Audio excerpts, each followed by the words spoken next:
चलिए स्टार्ट करते हैं। आज हम लोग पढ़ रहे हैं यूनिट एंड मेजरमेंट का लेक्चर नंबर 8। ठीक है, लास्ट क्लास में हम लोग ने एब्सोल्यूट एरर पूरा कंप्लीट कर लिया था और हम लोग ने तीनों टाइप के एरर पढ़ लिए थे और उसके बाद एक न्यूमेरिकल भी सॉल्व किया था। अच्छा सा होमवर्क दिया था, उसका मैंने डिस्कशन में आपको आंसर बता दिया है। ठीक है, तो मीन कितना आया है आपका 3.29 एंड एब्सोल्यूट एरर आया कितना है आपका, मीन एब्सोल्यूट एरर कितना आया 3.29 के बाद हमने कितना बताया था आपको,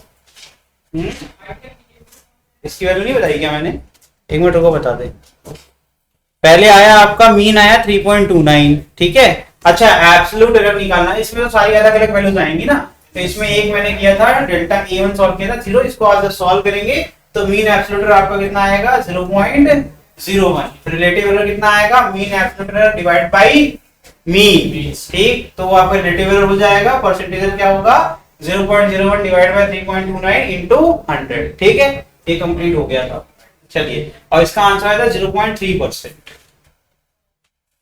ये क्वेश्चन करना है आज इसको। क्या है भैया, the side of a cube, cube बोला गया बेटा, क्यूब दिमाग में आपको क्लियर है। क्यूब कैसे बनता है बताइए, स्क्वायर की मदद से। क्यूब कैसा होता है, एक ऐसा थ्री डायग्राम जिसमें सारी साइड्स आपकी क्या होती हैं, इक्वल लेंथ की होती है ना। ये मैंने आपके सामने बनाने की कोशिश करी है। ये हो गया, ये साइड की लेंथ कितनी है a, ये भी कितना है a, और ठीक है ये सारी वैल्यूज कितनी है a के बराबर। ठीक, अब a की मेजरमेंट दी हुई है, करके दिखाइए कैसे करेंगे इसको सॉल्व, बताइए। क्या दिया हुआ है, a की वैल्यू दी हुई है। ठीक है, उसमें एरर भी दिया गया है, कितना एब्सोल्यूट एरर बेटा, देखो कोई भी वैल्यू बनती है तो उसका ऑब्जर्वेशन प्लस उसका एरर। ये हो गया डेल्टा है जो कि कितना है प्लस माइनस 0.01। ठीक, कह रहे हैं volume and surface area of the cube बताइए। तो वॉल्यूम क्या होता है क्यूब का, a क्यूब। तो फॉर्मूला आपको याद है, एरर कैसे निकालते थे, ये क्या है a की पावर n वाला याद है, x is equal to a to the power n, याद है ये वाला फॉर्मूला।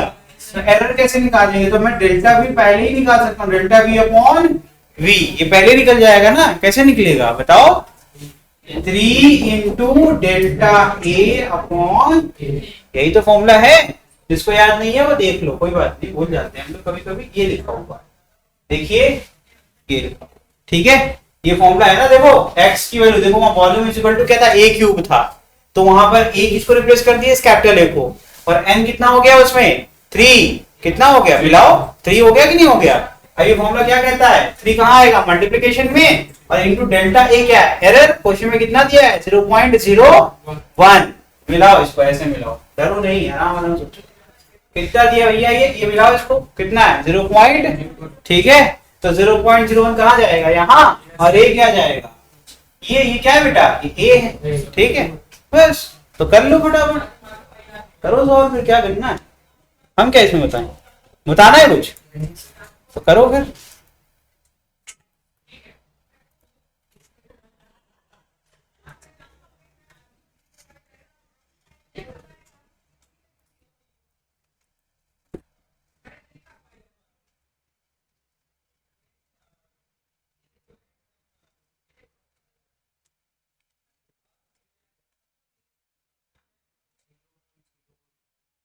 अनाइता आंसर बताइए भाई, क्या हो गया है आपको, आंसर नहीं बता रही हैं आजकल आप, बस क्लास कर रही हैं, आंसर नहीं आते आपके। ये कितना हो जाएगा 0.01 डिवाइड बाई 2। कुछ किया मैंने एक्स्ट्रा क्या बेटा, ये देखो मिला के कर लो, ये देखो डेल्टा ए है पुट कर दी, और ये क्या है 2 है पुट कर दिया। ठीक है, अब अगर मुझे नहीं चाहिए फ्रैक्शन एरर, मेरी बात सुनो, तुम लोग पता नहीं क्यों क्यूरियस नहीं होते हो, सोचा तो करो कुछ भी एक्स्ट्रा। हमने कहा कि नहीं चाहिए मुझे रिलेटिव एरर, मुझे सिर्फ एरर बताओ, तुमने दिया लिया नहीं हमको एरर बताओ, एरर बताओ, है ना, तो क्या बताना पड़ेगा ना। तो कैसे करेंगे, तो भैया ये देखो डेल्टा v अपॉन v था, v तो निकालना आसान है, कैसे a क्यूब भी तो होता है, a की वैल्यू कितनी है 2, 2 का क्यूब कितना होता है 8, होगा कि नहीं होगा। तो अपन कहेंगे कोई बात नहीं, हम बताएंगे आपको 3 इंटू v इंटू, ये तो आपको बताइए 0.01 डिवाइड बाई। ठीक है, अब मैंने क्या सिखाया था, चाहे तो इस डेसिमल नंबर को बिना डेसिमल के भी लिख सकते हैं। कैसे, मैंने कहा था अगर डेसिमल इधर खसकेगा तो भैया जितनी बार खसकेगा उतनी बार 10 की पावर माइनस में होगा कि प्लस में होगा, माइनस में होगा ना। तो इसका मतलब है अभी जिसको सॉल्व करने में दिक्कत हो रही है उसके लिए स्पेशली 3 वॉल्यूम कितना आएगा a क्यूब, a कितना है 2, 2 का क्यूब कितना होता है बेटा 8, ठीक है। अब 0.01 में से हमें डेसिमल हटाना है, हमने कहा मुझे ऐसा कुछ दो जिससे मैं इसको सॉल्व कर पाऊं, तो मैंने कोई बात नहीं, मैंने कहा यार इसको एक काम करो 3 बार डेसिमल खसका दो, 3 बार डेसिमल खसकाएंगे तो क्या बन जाएगा 10 बनेगा कि नहीं बनेगा, बनेगा। सोच लो, फिर ऐसे हवाबाजी नहीं कि हाँ हाँ बोल दिया बाद में नहीं आया कुछ। एक बार खसकाओगे 0.1 बन जाएगा, एक बार खसकाओगे 1.0 बनेगा, अब एक बार खसकाओगे तो 1.0 जो था 0 के पीछे चला जाएगा ना, तो 10.0 बनेगा कि नहीं बनेगा, तो 10 बनेगा कि नहीं बनेगा। और जितनी बार खसकाते हैं उतनी बार यहाँ पर क्या सिखाया था मैंने, पावर में माइनस का, क्यों किया मैंने, ताकि मैं 2 5 जा, ताकि मैं 2 5 जा, ठीक आया। चीजों को आसान बनाना होता है बेटा, ये हम लोग की जिम्मेदारी होती है, हम एग्जामिनर को नहीं कह सकते हैं कि चीजें बहुत कठिन है, चीजें कठिन नहीं होती है, बस हमारा दिमाग जो है कॉम्प्लेक्स होता है, जैसे उसको समझाओगे वैसे वो समझेगा, ठीक है। हमने कटपिट कुछ भी नहीं किया, कट भी गया, ठीक है, आंसर भी आ जाएगा, देखना अभी कोई भी परेशानी नहीं हो, ठीक है। अब एरर देखो कैसे निकालूंगा मैं, तो डेल्टा v बराबर 8 कितना होता है भैया 24, अंदर कितना है 5 और 10 की पावर 3 था, तो मैंने कहा 10 की पावर 3 नीचे जाएगा तो ये बन जाएगा, गलत किया कुछ, ओके। तो मैंने कहा यार ये 24 है, ये 5 है, एक 10 इसमें से निकाल लो और ये लो भैया सबको ऐसे ही लिख देते हैं, कोई दिक्कत हो गई क्या, हाँ कोई दिक्कत हुई क्या, क्या नहीं कर लेंगे हम लोग, नहीं कर पाएंगे क्या,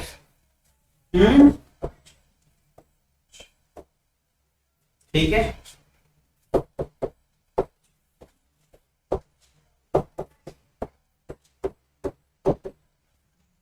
ठीक है, यहां तक कुछ हुआ क्या, कहीं कुछ प्रेशर लिया हमने, 5 30 होता है, 30 तो नहीं है 3 है तो एक डेसिमल लगा दिया, ठीक।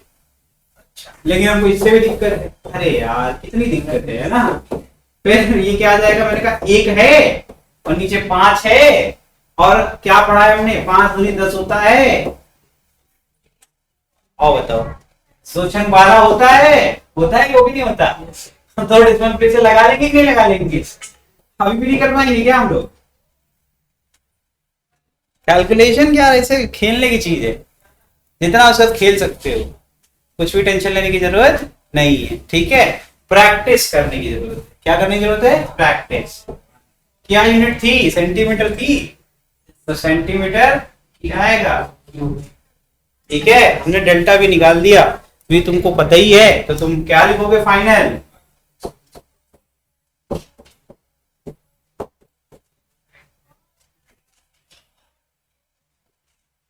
लो भाई वॉल्यूम निकाल दिया। कोई ऐसी चीज जो समझ ना आई हो तो अभी भी पूछ सकते हैं, पूछने के लिए तो कोई लिमिट ही नहीं है, जितनी बार पूछो। आया कौन सा वाला, ये अच्छा, कोई भी क्वांटिटी बनती है तो उसके ऑब्जर्वेशन प्लस उसका ये आया, ये भी नहीं आया, तो जब भी हम कहते हैं कि एक हिस्सा आपका ऑब्जर्वेशन है दूसरा हिस्सा एरर है, एरर को अलग से सॉल्व कर रहे हैं, तो ऑब्जर्वेशन क्या हो जाएगी, इसी का तो एक क्यूब करोगे किसी और करोगे, हाँ।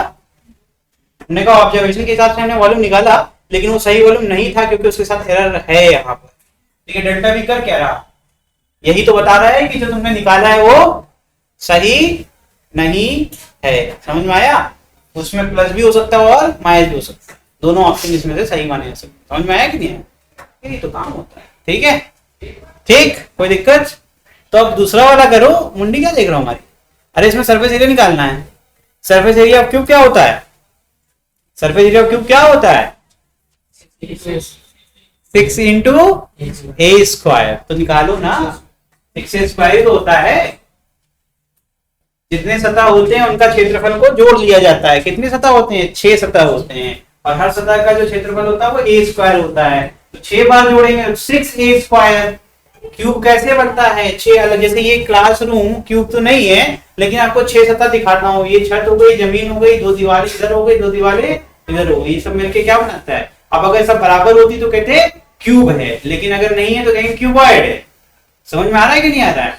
अगर क्यूब वाला कमरा होता तो जितनी इसका क्षेत्रफल है उतना इसका होता है भी अभी, लेकिन इसका और इसका भी सेम होता और इन दोनों का भी सेम होता। समझ में आ रहा है कि नहीं आ रहा है? क्यूब बनाने के लिए ये नियम होता है कि सारी दीवारें जितनी है उनका क्षेत्रफल बराबर होना चाहिए।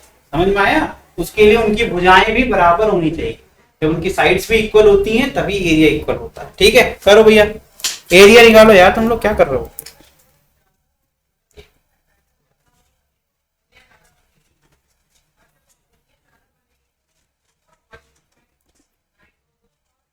अनाहिता समझ में आया कि नहीं आया आपको? जनार्दन और कौन कौन है? आयुषी समझ में आया कि नहीं बेटा? चैट में एक बार मुझे पिंग कर दीजिए। अब मैं नेक्स्ट करने जा रहा हूँ एरिया। बेटा टाइम बचाइए, आप लोग स्लो कर रहे हैं, कोई बात नहीं, अभी कर लीजिए स्लो, क्योंकि सीखना बहुत जरूरी है। तो मैं एरिया की बात कर लेता हूँ। एरिया ऑफ क्यूब होता है 6a स्क्वायर। ठीक है, फॉर्मूले के हिसाब से 6 पर कोई एरर वाला फॉर्मूला लगेगा क्या? नहीं, अभी तो सीखा था फॉर्मूला। क्या सीखा था? जो सिखाया है वो उतना ही पढ़ना, उससे मत पढ़ना। ठीक, तो तुम उसी को सॉल्व करोगे, 6 को सॉल्व नहीं करोगे। 6 को क्या करोगे? कॉमन लेके बाहर कर दो। ठीक है, एरर किस पे निकालोगे? ए स्क्वायर पे एरर निकालो। क्या निकालोगे? एरर किस पे निकलेगा? ए स्क्वायर। तो डेल्टा ए अपॉन ए मतलब क्या है? Error in the area. Area calculate करने में जो आपसे गलती होगी एरर आएगा अपॉन जो आपने निकाला। ठीक, बराबर क्या हो जाएगा बताओ? एन कितना है मिलाओ, बताओ, ये बताएगा प्रशांत बताएगा। बताओ एन कितना बेटा? 2। सही तो बता रहे हो, 2। फिर एरर किसका? ए का एरर आएगा डेल्टा ए, और उसकी ऑब्जर्वेशन तो खुद ए है। ठीक है, ठीक ना भाई? चलो बस इसको सॉल्व करके हर्षित बताओ आंसर क्या आएगा, जल्दी करो, टाइम नहीं है। और अगर हमें सिर्फ डेल्टा ए निकालना होगा तो क्या करेंगे बेटा? अभी सिखाया था ना, ए को क्या कर देंगे? क्रॉस मल्टीप्लाई, है ना? तो क्या आ जाएगा? 2 into A into delta A upon ए। ठीक है, कर सकते हैं। डेल्टा ए पीछे निकाल चुके हो तुम। यस, तुम्हारे पास एक्चुअली निकाला भी नहीं, वो गिवन था 0.01। ठीक है, और ए कितना है? 2। सबकी वैल्यू तो दे रखी है मैंने, तो कर डालो यार सॉल्व। और एरिया कितना आएगा? 2 का स्क्वायर होता है 4, और 4 6 24। नुमान आ रहा है? 2 का स्क्वायर 4 और 4 6 24। तो यहाँ कैपिटल ए की वैल्यू कितनी पुट करोगे? 24। तो देखो यहाँ पे कर डालो फटाफट, 2 इंटू 24। हर से पीछे रह गए। अरे यार इतना स्लो क्यों? अगली बार ट्राई करना। नीचे ए कितना था? 2। ठीक है, कर सकते हैं ना हम लोग इसको ऐसे। और अभी तो मैंने इतना अच्छा कैलकुलेशन करना सिखाया तुम्हें। ठीक है, लेकिन अब डायरेक्टली सिखाओ, करोगे? डरोगे तो नहीं? डायरेक्टली भी कर सकते थे हम लोग, इतना मैंने जो हमने करी। अब 2 बचे 10 तो करना जानते ही हो। अब जो इतनी देर से मैंने ये सब किया, ये सब आपको आसान दिखाने के लिए किया, लेकिन जब आप मेरे साथ प्रैक्टिस करेंगे रोज, तो उसके बाद आप उस दिन बाद कहेंगे सर ये मत करो। क्यों कहेंगे? तो क्या समझदार हो जाएंगे। कैसे? मैंने यहाँ पर लिखा था 5 इंटू 10⁻³ ये लिखा था ना? कहां गया? पीछे लिखा है 5 इंटू 10⁻³ ठीक। तो आप उसके बाद मुझसे ये कहेंगे कि सर क्यों टाइम वेस्ट करती हो? 5 इंटू 10⁻³ को क्या लिख सकते हैं भैया? जितने यहाँ पर नंबर है उतने डेसिमल प्लेस में होंगे, है ना बेटा? तो क्या आएगा? 0.0। 3 डेसिमल प्लेस होने चाहिए, गिनो 1 2। सही नहीं है? सही है या नहीं है? यहां कर सकते, डायरेक्टली भी कर सकते हैं, है ना? तो यहां पर अगर 0 आगे लगाना है तो हमें एक 0 बढ़ाना पड़ेगा डेसिमल के बाद, इसीलिए हम इसको करते हैं। तो 0.005 ऑटोमेटिकली आ जाएगा। ठीक है, तो इसका डिवीजन कितना आएगा? 0.00। इससे फायदा क्या होगा? मेरा टाइम बचा। जब मैं 2 से मल्टीप्लाई करूंगा, 2 बचे क्या होता है? 10। 10 क्या है भाई? 2 डिजिट का नंबर है ना? तो इसका मतलब डेसिमल प्लेस कम होगा ज्यादा होगा? कम हो जाएगा। अब कितना आ जाएगा? 0.01। समझ में आया? और फिर आप चाहें तो इस 24 से मल्टीप्लाई कर लीजिए। आपको पता है यार 24 एक कम 24 ही तो होता है, उसका डेसिमल प्लेस लगा लेना, आंसर आ जाएगा। ठीक है, क्या ही बोले हम इसमें। हाँ भैया, हाँ ऑब्वियसली 0.01 है, 2 डेसिमल प्लेस था। मैंने कहा 24 से कम 24 होता, जितने डेसिमल प्लेस उतने डेसिमल लगा दो। तो 24 में 2 ही संख्या थी, तो दोनों के आगे डेसिमल लग गया, आंसर आया 0. समझ में आ रहा है कि नहीं आ रहा? तो आप ये देखो कि करने को कोई चीज इतनी बड़ी भी कर सकते हैं और इतने भी कर सकते हैं, लेकिन इतने में करने के लिए इतना बड़ा वाला ज्ञान हमें अच्छे से आना चाहिए। समझ में आया? अगर ये ना करते तो आप ये वाला भी ना कर पाते, ठीक है। तो अब बात ये होती है कैलकुलेशन की चीजें हम लिखवा तो सकते नहीं हर चीज, जब मैं बोलूं तो उसको याद कौन करेगा। अब मैंने आपको इतनी बार सिखाया कि डेसिमल लेफ्ट साइड जाएगा, राइट साइड जाएगा तो क्या होगा, माइनस से पावर बढ़ेगी, और अब ये कौन याद रखे, हम करेंगे, तुम्हें करना पड़ेगा ना, तभी तो खेलोगे।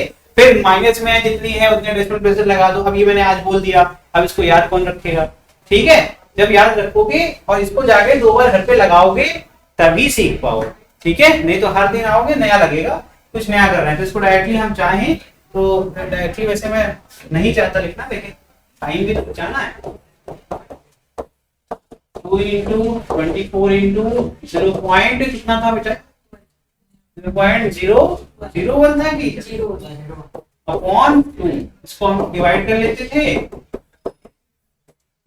ये आता था, और फिर 24, और फिर ये बन जाता था 0.01। मैंने क्या बोला, 24 से कम 24, पहले 24 लिखो, ठीक है। उसके क्या करोगे, जितना डेसिमल प्लेस है गिनो, 1 2 1 2, ठीक है। यूनिट क्या होगी, एरिया की होती है सेंटीमीटर स्क्वायर, मीटर स्क्वायर, हमारी वैल्यू किसमें है, ठीक है। तो ये हमने निकाला क्या बेटा, एरर निकाला, गलती से एरर निकाला, ठीक है। एरिया कितना आया था, एरिया कितना आया था 24, तो अब हम लिखेंगे तो कितना लिखेंगे, 24 प्लस माइनस 0. ये हो गया, यहां तक कोई दिक्कत, आपका काम खत्म हो गया, समझ में आ गया सबको, कुछ सीखे क्या भाई नुमान, चंगा चल रहा है। विकास तुम तो यार छुट्टी मार देते हो बीच बीच में, क्या हो गया, यहां बैठता, एक समय था ये लड़का यहाँ बैठता, कुछ दिन में पता वहां चला जाएगा पुणे में, अबे पहली सीट भी खाली है, यहाँ बैठता, तुम वहां पीछे बैठे थे कोने में, ठीक है, तुम यहाँ बैठना हो बैठो, लेकिन पढ़ लो। ये क्या है भैया, मुझे इससे फर्क नहीं पड़ता, मैं ये बिल्कुल बिलीव नहीं करता कि आगे वाला बैठने वाला पड़ता है, क्योंकि मैं खुद पूरी जिंदगी भर पीछे बैठा हूँ, वो भी सबसे पीछे, वहां से सिनेमा की तरह दिखता है पूरा क्लास, सब क्या कर रहे हैं दिख जाता है, टीचर क्या कर रहा है दिख जाता है, तो थोड़ा सा अच्छा लगता है, बॉस वाली फीलिंग आती है। आगे बैठो तो पीछे वाला बदमाशी करेगा, ऐसे पीछे बैठोगे तो खुद बदमाशी कर सकते हो आगे वाले के साथ, तो वो डिफरेंस है। थिन कॉपर वायर पढ़ने वाला भैया कहीं पढ़ सकता है, चाहे आगे बैठे चाहे पीछे बैठे, नहीं तो ऐसा होता तो हम पढ़ ही ना पाते। Thin copper wire of length L increases in length bye कितना भैया, परसेंटेज दिया गया है, 2% से इंक्रीज हो गया। When heated from T1 to T2, तापमान T1 से T2 जब जाएगा तब आपकी लेंथ कितनी बढ़ेगी, 2% बढ़ गई, ठीक। If a copper cube, cube जानते हो तो क्यूब जानते हो है ना, साइड कितना दिया गया है 10 times of L, is heated from T1 से T2। सुन लो ध्यान से, पहले हमने वायर लिया, एक तार लिया, जैसे कि ये तार हो गया, इसकी लंबाई L ले ली, और L को गरम, जब तार को गरम किया तो इसकी लंबाई 2% बढ़ गई। सुनो ध्यान, इसी तार का इस्तेमाल करके मैंने बना दिया एक क्यूब, ठीक। और जब मैंने बनाया तो मैंने इस वायर का लेंथ L लिया था, तो जो मैंने क्यूब बनाया उसकी साइड का 10, एक L का 10 गुना करेंगे 10L बनेगा, उतने बड़े वायर से एक साइड बनेगा। समझ में आ रहा है कि नहीं आ रहा है, तब बनाइए 10L। कह रहे हैं आप इस क्यूब को जब गर्म करते हो सेम तापमान T1 से T2 तक, तो कह रहे हैं कितना इसके अंदर चेंज आएगा, क्यूब के अंदर कितना प्रतिशत बदलाव क्यूब के अंदर आएगा। पहला सवाल, area of one face of the cube, कह रहे हैं किसी भी एक फेस में कितना बदलाव आएगा। एक फेस मतलब कोई भी एक दीवार पकड़ लो, है ना, A स्क्वायर, है ना, तो दिमाग होना चाहिए A स्क्वायर सॉल्व करना है, उसमें कितना चेंज आया वो सॉल्व करना है, ठीक है। फिर वॉल्यूम तो जानते ही हो, A क्यूब होता है, ठीक है। तो अब क्वेश्चन समझा दिया, आप सॉल्व करके दिखाइए, अगर सीखना है तो। एक वायर है बेटा, ठीक है, आराम समझोगे समझ में आएगा। इसकी लंबाई कितनी है, ठीक। अब इसको हमने क्या किया, गरम किया तो लो भैया हमने बना दिया स्प्लिट लैंप। हीट करना स्टार्ट कर, इसको हीट करना स्टार्ट कर। कहाँ तापमान पहले क्या था T1, कब तक गर्म करेंगे, जब तक तापमान कितना नहीं होता। इससे हुआ क्या, तो जो नया वायर है, चलो इसको अच्छे से बनाते हैं, पढ़ ही रहे हैं तो अच्छे से पढ़ो, है ना। नए वायर की जो लंबाई है, अब मैं यहाँ से डॉटेड बनाऊंगा, डॉटेड हिस्सा क्या रिप्रेजेंट करता है, 2% चेंज, ठीक है। तो चेंज क्या होता है, चेंज को ऐसे रिप्रेजेंट करना है, ये 2%। समझ में आ रहा है, ये 2% है, कितना हमारा इंक्रीज हो गया है 2%। ये कितना नया लेंथ क्या हो जाएगा, एल प्लस नई लेंथ तो यही होगी ना, एल और जो एक्स्ट्रा आपका इंक्रीज हो गया, एल तो पुराना था। अब इससे मैंने बना दिया क्या, एक क्यू, क्या बना दिया भैया,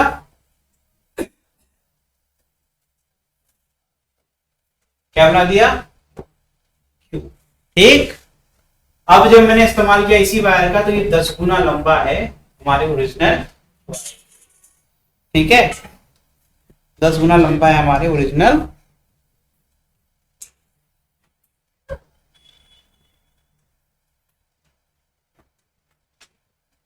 ठीक है, एरिया सर कितना है, 0.4? नहीं, एक मिनट,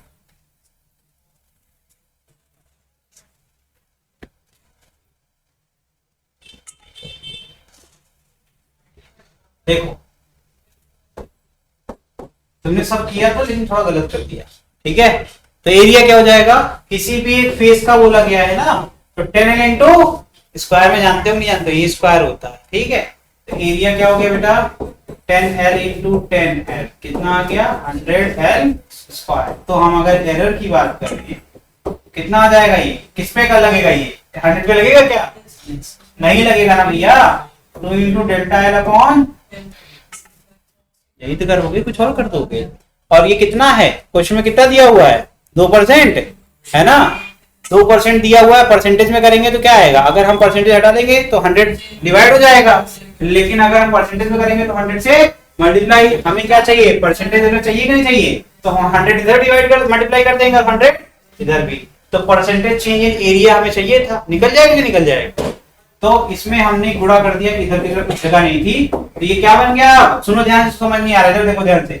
अब ये फ्रैक्शनल एरर था एरिया का, क्या बन गया, परसेंटेज। और ये एरर ही नहीं, ये चेंज को भी रिप्रेजेंट करता है। ये किसको रिप्रेजेंट करता है, कितना क्षेत्रफल बदल गया, चेंज कितना आया।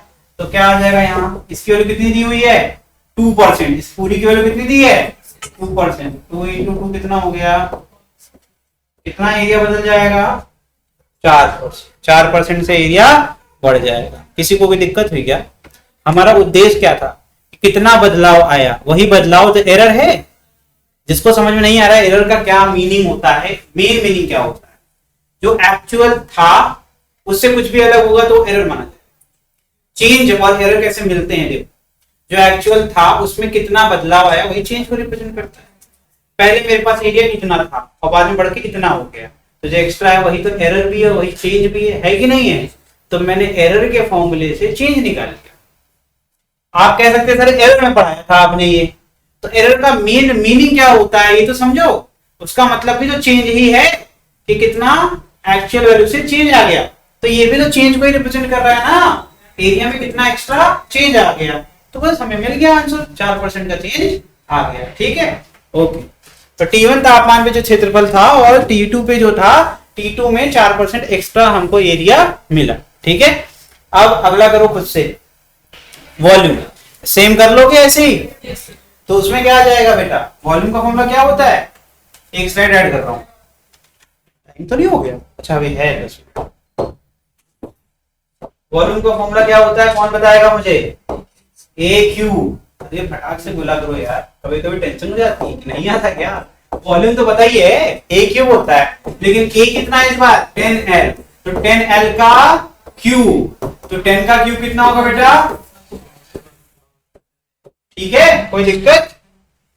फिर से वॉल्यूम में कितना बदलाव आया है ना, फ्रैक्शनल चेंज कितना आया, तो उसके लिए क्या लग जाएगा इस पे बताओ, ये 3 आगे मल्टीप्लाई हो जाएगा। तो पहले एक काम करते हैं, रुक जाओ, इसको वॉल्यूम ही रहे, ठीक है। इसके बाद फिर से लिखता हूं, delta V upon V equal to कितना जाएगा, 3 डेल्टा L अपॉन, ठीक है, और उसके बाद अपन परसेंटेज भी निकाल लेंगे, तो delta V upon V into 100 is equal to 3 delta L upon L into 100। कितना आ गया बेटा, 3 इंटू 2,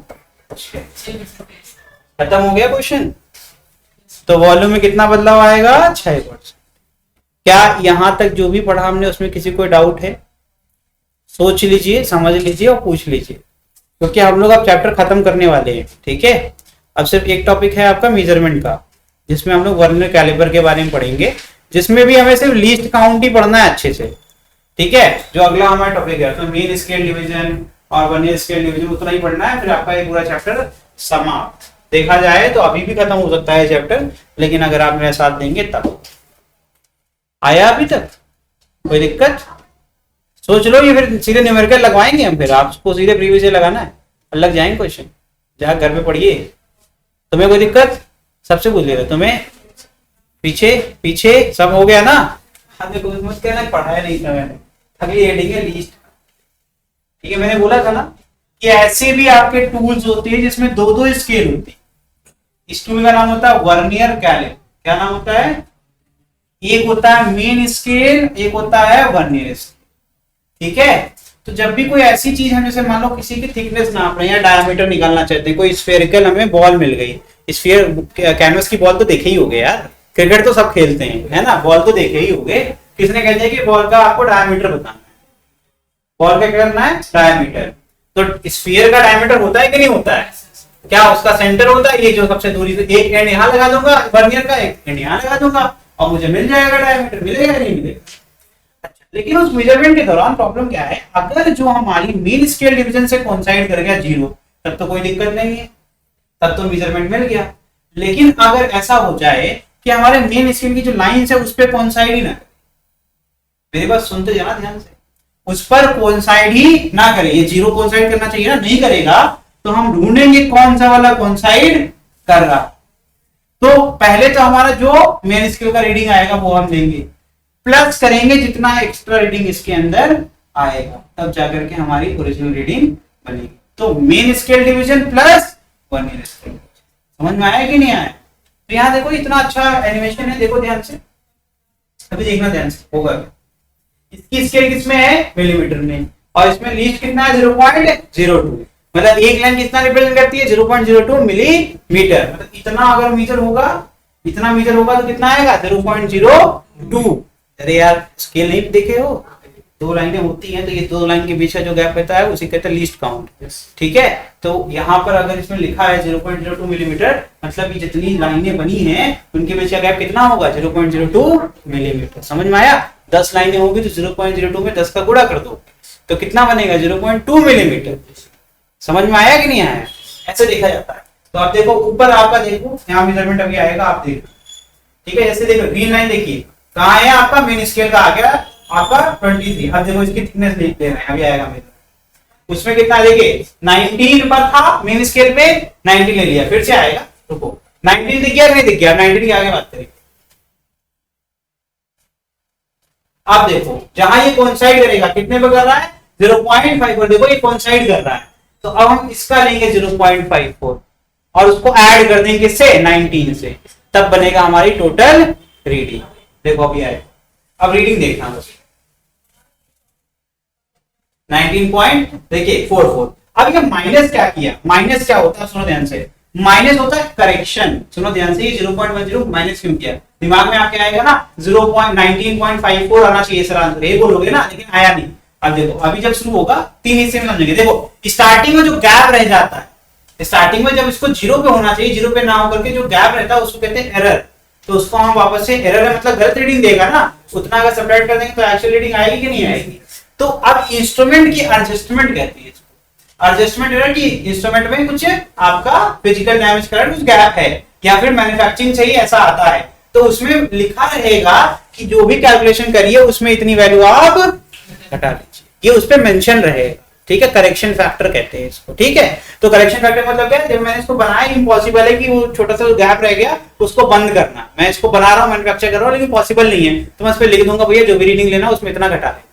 समझ में आया कि नहीं आया? तो वो 0.10 जो माइनस कर रहे थे, तभी आंसर क्या है? 19.44 मिलीमीटर। समझ में आया कि नहीं आया? तो ये होता है आपका वर्नियर स्केल। मैंने इसकी आपको क्या सिखा दी? मैंने आपको फटाफट वर्किंग सिखा दी। अब पढ़ लेते हैं, अब आसान लगेगा, क्योंकि अब क्या है इसमें देखिए, suppose the size of one main scale division क्या है वो भैया? एमएसडी से, उसको कह रहे हैं एम यूनिट। यहाँ कैपिटल एम क्या रिप्रेजेंट करता है? उसकी वैल्यू। यूनिट तो आप कुछ भी ले सकते हैं, जैसे मेरे स्केल में मिलीमीटर है, आप हो सकता है सेंटीमीटर वाला बना लो। समझ में आया? इसीलिए लिखा हुआ है एम यूनिट। समझ में आया? आगे and that of one vernier scale division, उसको VSD कहते हैं, उसको कह दिया हमने V यूनिट। ठीक है, उसमें कितनी है V यूनिट। ठीक है, तो हम कह रहे हैं एक साइज आपका एक मेन स्केल डिवीजन का अगर M यूनिट रिप्रेजेंट करता है तो अगर हम VSD में देखेंगे तो वो कितना आ जाएगा V यूनिट। सुनो ध्यान से, जैसे मैंने बोला 1 मीटर मेरा मेन स्केल है तो इसमें कितना आ जाएगा भैया सेंटीमीटर में, बोलो यार 1 मीटर कितने सेंटीमीटर। तो यहां पर सुनो ध्यान से, ये M को रिप्रेजेंट कौन कर रहा है 1 और V को रिप्रेजेंट कौन कर रहा है 100। समझ में आया। तो ये वही लिखा हुआ है, करें कि एक कोई भी साइज है अगर आप निकालिए the size of one main scale division, समझो ये 0 और इसके बाद जो पहली लाइन है इसके बीच के गैप को कहते हैं वन मेन स्केल डिवीजन। एक डिवीजन हमने ले लिया। ठीक, मान लो एक मेन स्केल का डिवीजन वर्नियर में जब देखेंगे तो उतना ही इसमें करने के लिए हमको V डिविजन लेने पड़ते हैं। तो V यूनिट हो गया कि नहीं हो गया।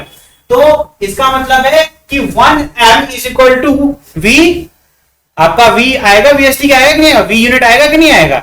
जैसे मैंने 1 मीटर में लिख दिया 100 सेंटीमीटर। समझ में आ रहा है कि नहीं आ रहा है। ओके, आगे क्या कह रहे हैं, also let the length of A main scale. अब इन्होंने कहा लेंथ डिवीजन की बात, अब कह रहे हैं मान लो कितनी लेंथ हमने ले ली और उसकी वैल्यू कितनी ले ली A, कोई भी वैल्यू हो सकती है। मैं फॉर्मूला बनवा रहा हूँ, फॉर्मूले के लिए हमें कोई भी रैंडम वेरिएबल लेना पड़ेगा। मैंने कह दिया A, कितनी साइज कितना है A, लेकिन वही से मेजर करते हैं तो B टाइम्स आता है क्योंकि इसका पतला डिवीजन होता है, इसका थोड़ा चौड़ा डिवीजन होता है। समझ, तभी तो दो अलग अलग डिवीजन होंगे।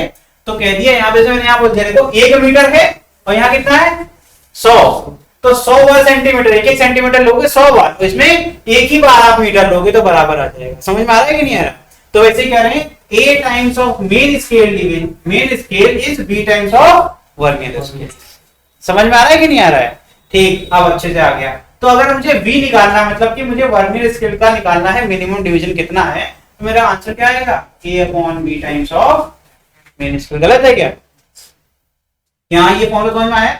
तो इसका मतलब है अगर M से V को घटा दें, मेन स्केल डिवीजन से हम अगर वर्नियर स्केल डिवीजन घटा दें तो क्या आंसर आएगा, V को इन टर्म्स ऑफ M लिख सकते हैं हम लोग, M को कॉमन भी ले सकते हैं। तो क्या हमारे पास एक परमानेंट फॉर्मूला बना या नहीं बना। ठीक है, आगे देखिए M क्या है भैया MSD, V क्या है VSD, और ये जो है ये क्या होता है, इसे कहते हैं लीस्ट। ठीक है भैया, लीस्ट काउंट। और ये क्या होता है main scale minus vernier scale. इसका फॉर्मूला क्या है B minus A/A into M। समझ में आ रहा है कि नहीं आ रहा। ये नोट करो फटाफट, फटाफट नोट करो।